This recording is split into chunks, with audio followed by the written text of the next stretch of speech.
แม่นไผ่บนทันใดพี่สมอเศร้าทองยังบ่ได้เด้อ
จันทุกพุทโมตนาตั้งไหนเป็นปัจจัยสองเป็นอีแบบแต่พอนโมตนาสตุเมวพุทธิอินทาลาโมตนาตั้งไหนเป็นปัจจัยเรื่องล้านกี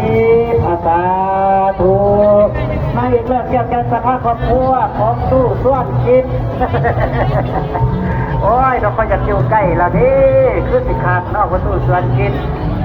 พร้อมด้วยของพ่อลูกหลานญาติพี่น้องเพื่อนมิตรทั้งใกล้และไกลทั้งภายในและต่างประเทศอยู่บ้านใดแหละ